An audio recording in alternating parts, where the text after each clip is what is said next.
परीक्षा लिया।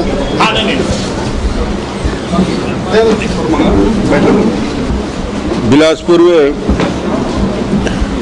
यहाँ के दिनों से चल रहे अंडरग्राउंड जो हमारा सीवरेज ट्रीटमेंट प्लांट का फेज 1 पूरा हुआ, मैंने उसको जाके देखा और नदी के एक तरफ के करीब करीब पूरा एरिया इससे कवर होता है और वो फ्रेश वाटर ट्रीटमेंट के बाद नदी में वापस चला जाएगा। जो नदी का जो प्रदूषण है उसके लिए, हेल्थ के लिए, और फेज 2 जब पूरा हो जाएगा तो आज जितनी मात्रा में पानी हमने देखा तो कंटिन्यूअस उसको ट्रीटमेंट करके इंडस्ट्री के लिए या सिंचाई के लिए पेड़ों के और रिवर में डालने से भी एक फ्लो बना रहेगा। तो एक अच्छी शुरुआत आज प्रथम चरण का हुआ है और मुझे लगता है कि छत्तीसगढ़ का पहला शहर बिलासपुर है जिसमें अंडरग्राउंड सीवेज के साथ साथ एक बड़ी परियोजना को हाथ में लिया गया है। 222 करोड़ और 56 करोड़ का ट्रीटमेंट प्लांट। तो थोड़ी दिक्कत से शहर में आती है, मगर एक बार बन जाने के बाद आने वाले 50 साल के लिए एक बेहतर व्यवस्था शहर को मिलता है। मुझे लगता है कि जल्दी सेकंड फेज भी पूरा होगा और शहर छत्तीसगढ़ का पहला शहर बनेगा। नया रायपुर में हम इस कर रहे हैं जिसमें मेडिकल और इंजीनियरिंग कॉलेज के फाइनल ईयर के छात्रों को करीब करीब 1500-1600 बच्चों को आज बिलासपुर के इंजीनियरिंग कॉलेज और मेडिकल कॉलेज के छात्रों को उसका वितरण का प्रारंभ होगा और बाद में बीएससी, बीकॉम, बीए, एलएलबी और दूसरे छात्रों के लिए टैबलेट्स भी 1 लाख लोगों को वितरण होगा। तो वो उसकी भी तैयारी पूरी हो चुकी है। विकास यात्रा उसके साथ उसका भी वितरण का काम करेंगे, मगर एक बड़ी योजना जिसपे छात्रों को नई तकनीक के साथ इस इंफॉर्मेशन टेक्नोलॉजी के इस युग में विद्यार्थी को इंजीनियरिंग कॉलेज के फाइनल में और मेडिकल कॉलेज के फाइनल में टॉप उसको दुनिया से जोड़ता है और आज वो सारी जानकारी दुनिया के लाइब्रेरी से जुड़ के, सारे इंफॉर्मेशन से जुड़ के बेहतर तरीके से अपना काम कर सकता है। तो एक रायपुर के बाद बिलासपुर से हमने इस काम को प्रारंभ किया और एक गौरवपद, एक महत्वपूर्ण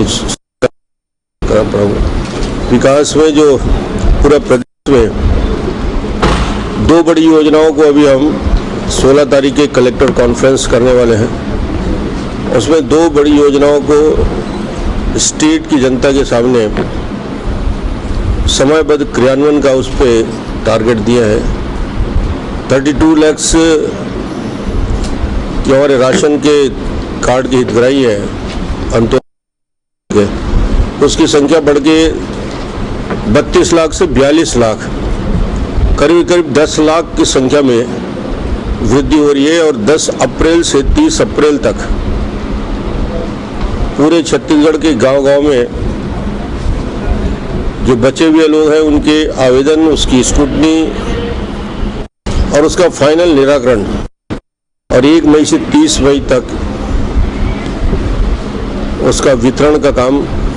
42 लाख पूरे कार्ड नए बनेंगे, 32 + 10 और ये 42 लाख बनने के बाद एक विशेष हमने एक बार इस कार्ड को उस परिवार की सबसे बुजुर्ग महिला के नाम से किया है। महिला सशक्तिकरण का एक उदाहरण है।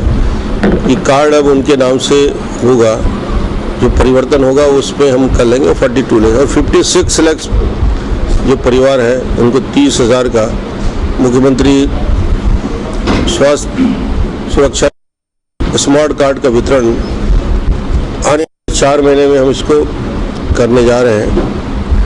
अभी करीब करीब 60%, किसी डिस्ट्रिक्ट में 55% और कहीं कहीं पे 40% काम चल रहा है। उम्मीद करते हैं कि 4 महीने में इसमें हम अच्छा टारगेट जो हमने निर्धारित किया है कुछ जिलों को छोड़कर अचीव कर लेंगे।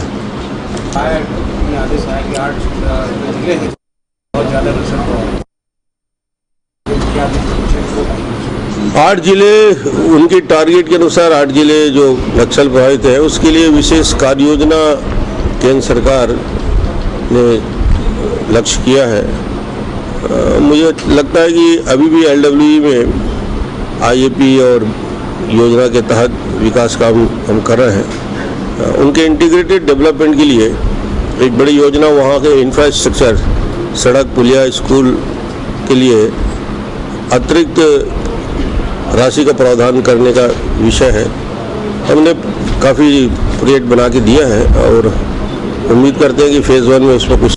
आधार कार्ड तो इसकी वजह क्या है? आधार कार्ड का जो कॉम्प्लिकेशन है उसके नॉर्म्स को लेकर, उसकी पहचान को लेकर और जो एजेंसी फिक्स किया है वो पूरे देश में यही हालत है कि आज पूरे छत्तीसगढ़ में 2.5 करोड़ की आबादी में 10%, 15% लोग तक ही पहुंच पाए। छत्तीसगढ़ में आरोप है तो फिर गरीबी क्यों बढ़ रही है? जी, कांग्रेस के लोग में विकास हो रही है तो फिर गरीबों की संख्या कैसे? नहीं, नॉर्म्स बदल दिया। जैसे एक लेयर होता है, यहाँ तक गरीब मानना, हमने यहाँ तक मान लिया। वो BPL नहीं है, गरीब है। 2 परिभाषा है, एक बिलो पॉवर्टी लाइन है और दूसरा हमने कहा ये गरीब लोग हैं। हमने उस क्राइटेरिया में गरीब को भी जोड़ लिया।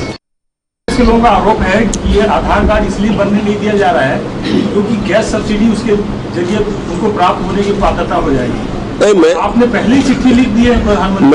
मैंने सिर्फ आप कह रहे थे क्या आधार कार्ड नहीं बन? नहीं, मैंने पहले ही उसमें आधार कार्ड का सबसे बड़ा निगरानी के साथ सबसे ज़्यादा मेरी बैठक हुई है और मुझे सबसे ज़्यादा रुचि है इसमें। बनना चाहिए, हर आदमी को बनना चाहिए और वो लाइफ के लिए हर व्यक्ति की एक आइडेंटिटी हो जाएगी। उसको दुनिया भर अपने कार्ड लेके जाने की जरूरत नहीं पड़ेगा, तो बहुत उपयोगी है। मैंने कैश सब्सिडी या कैश ट्रांसफर सिर्फ PDS में कहा है, बाकी स्कॉलरशिप में, इसमें सब्सिडी में, गैस में, दुनियादारी में जो 90 जगह जो कैश ट्रांसफर है उसका विरोध कोई नहीं करता। हाँ, राशन के बदले में 600 रुपये आप दोगे तो छत्तीसगढ़ में संभव नहीं है, गरीब लोग भूखे मर जाएंगे। तो मेरा प्रधानमंत्री जी से आग्रह स्पेसिफिक विषय को लेकर है कि धान जो हम PDS में लोगों को राशन दे रहे हैं उस पर ना करें, वो संभव नहीं है क्योंकि इतने पोस्ट ऑफिस बैंक मेरे पास नहीं है। स्मार्ट कार्ड तो बन रहे हैं, डॉक्टरों से तो सरकार का बन नहीं पा रहा है, इससे लाभ नहीं मिल रहा है। शुरू में ऐसे ही होता है, उनको थोड़ा सा कुछ लोग कर रहे हैं, कुछ नहीं कर रहे, धीरे धीरे वातावरण बन जाएगा। कोई भी प्रोजेक्ट जब आता है बड़ा तो हलचल तो रहती है, मगर दोनों पक्ष से बात कर रहे हैं, अपन स्वास्थ्य मंत्री जी भी बात कर रहे हैं। घटना कोई मैसेज है कि इसी बात को मैं कहूँगा, स्मार्ट कार्ड पे सुना है कि नर्सिंग होम लोग को टाइट करने के लिए आप नर्सिंग होम एक्ट लाने वाले किसी को टाइट वाइट नहीं करते। एक्ट है तो एक्ट है, एक्ट तो अपनी प्रोसेस में आता है। मैं डॉक्टर को मदद लेंगे, डॉक्टर समाज के उपयोगी है, मैं खुद डॉक्टर हूँ, मैं किसको टाइट करूँगा। दुरुप की घटना को क्या मैसेज मान रहे हैं? दुरुप की घटना सर देश में जो औद्योगिक समूह द्वारा लैंड एक्वायर्ड की जो पॉलिसी अपनाई जा रही है और हरियाणा जैसे दूसरे राज्यों से बड़ी संख्या में जमीन अधिकृत की जा रही है, हमारा है सख्त है और जहाँ पे अनियमितता होती है उसमें कार्रवाई करते हैं। अभी जो राशन कार्ड बनेंगे उस राशन कार्ड में जो शपथ पत्र दे रहे हैं और जो फॉर्म है, तो क्या जो सही जानकारी देगा वो BPL के अंतर्गत आएगा? तो क्या उसको BPL की पात्रता होगी? उसको जो नया राशन कार्ड मिलेगा BPL से संबंधित होगा? पंचायत के सरपंच और वहाँ के 4 मेंबर और ग्राम सभा से अनुमोदन होना। सर ये जो परिवर्तन यात्रा शुरू हो रही है, BPL में बदलाव नहीं हो, वाकई में तो क्या उसको BPL का पात्रता होगी? उसको AY में जोड़ा जा सकता है, कुछ नाम जो छूटे हैं। परिवर्तन यात्रा शुरू हो गई है और वही रह रहा है जो कि 2-3 राज्यों में चुनाव। परिवर्तन यात्रा का सरगुजा में हाल देख लिए, आपस में दिल नहीं मिलते तो क्या परिवर्तन, आप खुद के दिल में परिवर्तन कर लें। पहली यात्रा के पहले दिन ही 2 अलग अलग जुलूस निकल रहे हैं। ये उन्होंने बता दिया कि कांग्रेस पहले दिन से ही दो अलग अलग सोच और विचार को लेकर चल रहा है। 800 लोग अलग जुलूस निकाल रहे हैं, 2000 लोग अलग जुलूस निकाल रहे हैं। तो ये जब तक दिल नहीं मिलता कुछ होता नहीं, और इसलिए परिवर्तन आता है कि पहले दिन दिया कि हम बदलेंगे नहीं। ये मामले में